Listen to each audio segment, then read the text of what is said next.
So I wake up the morning of August 3rd, 2022, after hearing the news late last night that the great Vin Scully had passed away. And I wanted to tell a story about the time I was lucky enough to meet Vin. But before I get to the story, it's important to note that Vin Scully was in my life at a very early age. In the summers, my dad, and I'm guessing most dads in the LA area in the early 60s, were all listening to Vinny. He was everywhere. The car radio, the TV, the radios at the park, the transistor radios at the beach. Pretty much everywhere you went, people were listening to Vin Scully and the Dodger games. Is it any wonder that when I went to the supermarket with one of my parents, I wanted them to buy Farmer John hot dogs instead of Hebrew National? I remember the very first time I went to a Dodger game with my dad.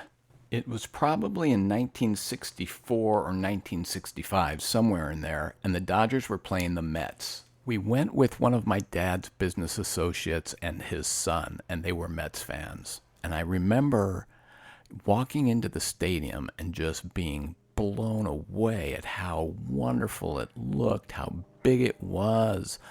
The smells, the sights, the sounds, it was absolutely captivating. And as I watched the game, I remember just being so perturbed that this kid next to me was rooting for the Mets and not the Dodgers, because my dad had made it very clear to me before we went in, we're Dodger fans, we're rooting for the home team.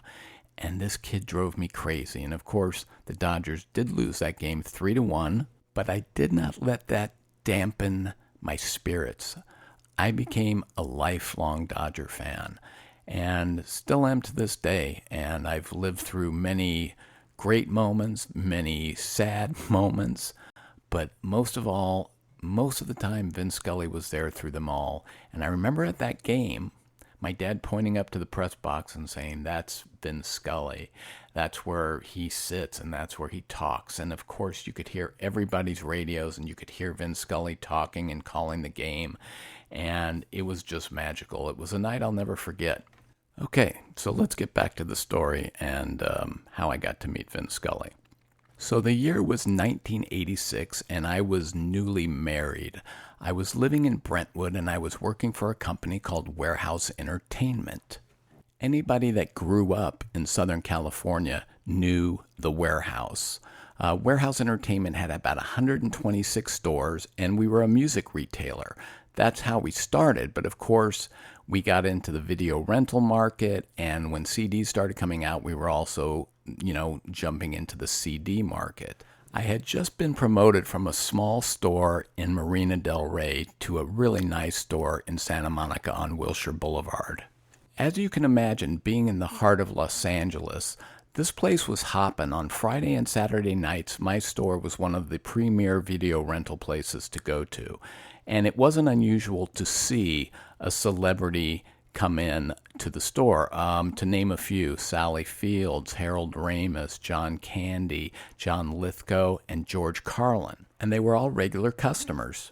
On this particular summer afternoon, with the baseball season being in full swing, I was preparing for store inventory, and I was working in the stockroom with a couple of my receiving guys doing some pre-counts.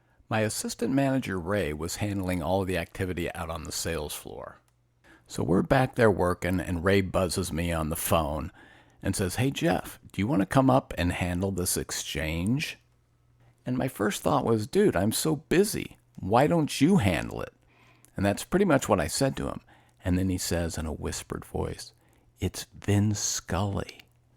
I was so excited. I stormed out of the back room. I walked so fast to the front of the store, and there was Vin Scully with his 7-year-old granddaughter. And I came on so strong that he literally had to take a step back. He shook my hand. I told him what a huge fan I was. And then after I calmed down, he asked me if I could help him and his granddaughter make an exchange. So here was the deal.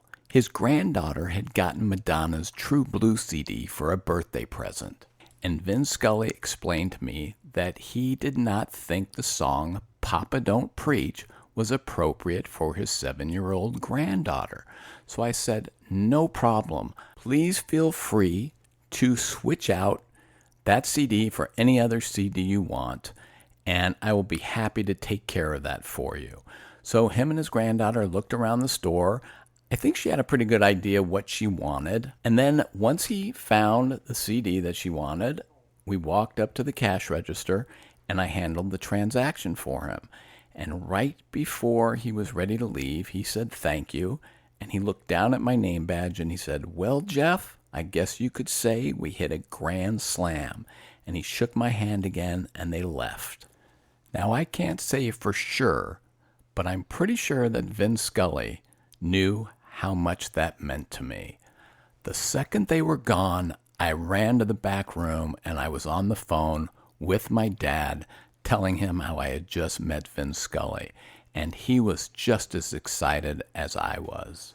So, Mr. Scully, on this sad and mournful day, as I sit here and I try to calculate how many hours of enjoyment I got listening to your broadcast, and of course sometimes heartbreak, it's easy to say I felt like you were part of my family. You were loved by many, lived a full life, and were definitely the best there ever was. Rest in peace, Vinny. I guess you could say in the game of life, you hit a grand slam.